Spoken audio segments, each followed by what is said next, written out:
Dear viewers, Psalms, नमस्कार, सत श्री अकाल, गुड मॉर्निंग।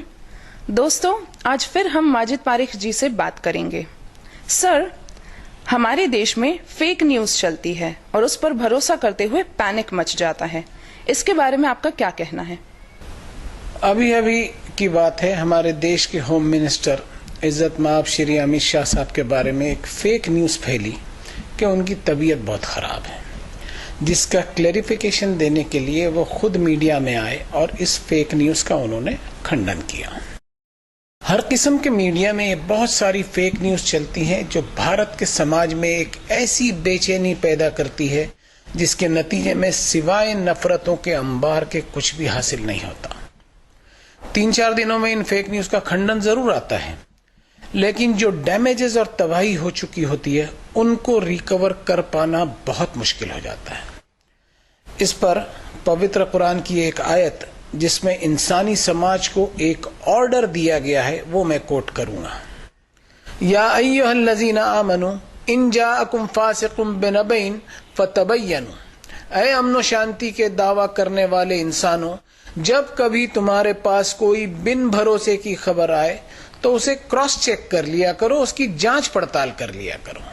अन तुसीबू कौमम बिजहालतिन फतुस्बिहू अला मा फअलतुम नादिमीन। कहीं ऐसा ना हो जाए कि तुम किसी ग्रुप पर या किसी समाज पर अपनी बेध्यानी में कोई कार्रवाई कर डालो और बाद में तुम्हें अपने ही किए पर पछताना पड़े। समाज में अमन और शांति बनाए रखने के लिए संसार के मालिक की तरफ से ये एक आदेश है।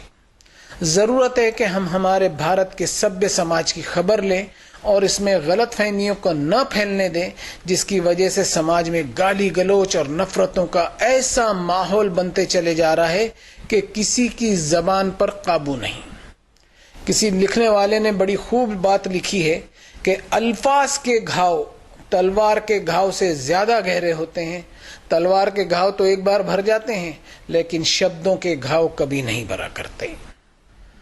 नागपुर में फंक्शनल अरबिक की एक टीचर हैं जिनका नाम अपर्णा मानकेश्वर है। मैं उनको अपनी बड़ी बहन जैसी मानता हूं। उन्होंने अपने आर्काइव में एक बड़ी प्यारी बात लिखी है कि the most soft organ of the body is tongue, but if we fail to manage and hold it properly it may show us the hardest phase of life. यानी इंसानी बदन का सबसे नर्म हिस्सा इंसान की जबान है।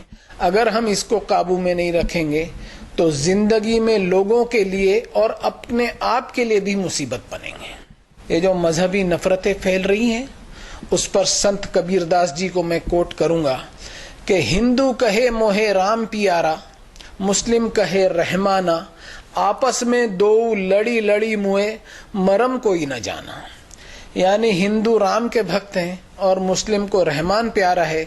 इस बात पर दोनों लड़ लड़ कर मौत के मुंह तक जा पहुंचे, तब भी दोनों में से कोई सच को न जान पाया। इस वक्त मुझे इस बात का डर सता रहा है कि जब 22वीं सदी में हमारा इतिहास लिखा जाएगा तो कहीं हिस्ट्री लिखने वाले को ये ना लिखना पड़ जाए कि 21वीं सदी में फेक न्यूज का इतना बोलबाला था कि भारत के समाज में नैतिकता, मॉरलिटी की इतनी जबरदस्त गिरावट देखने में आई जिसकी कोई सीमा नहीं थी। रमजान का पवित्र महीना चल रहा है। इस महीने एक दूसरे को गिफ्ट और सप्रेम भेंट दी जाती है, तो मैं भारत के वासियों को सप्रेम भेंट स्वरूप 4 ऐसे मोती देना चाहता हूं जो इंसान की सोच को बदलने का पावर रखते हैं। प्रॉफेट मोहम्मद की वाणी है, अहकम सफीनत फइन्नल बहर अमीक। इंसान, तू अपनी कश्ती को मजबूत बना ले, दरिया बड़ा गहरा है।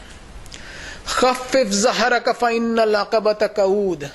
अपनी पीठ को गुनाहों के बोझ से हल्का कर ले, घाटी बड़ी दुश्वार है।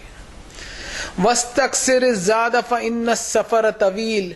नेकी और सत्कर्मों का सामान साथ में ले ले, सफर तेरा बड़ा लंबा है। और आखिर में वस्तखलिस फिल अमल फइन्नन नाक़िद बसीर। अपने कर्मों में अपनी नीयत को खरी कर ले, परखने वाले मालिक की निगाह बड़ी तेज है। Thank you very much Parikh साहब। Thank you.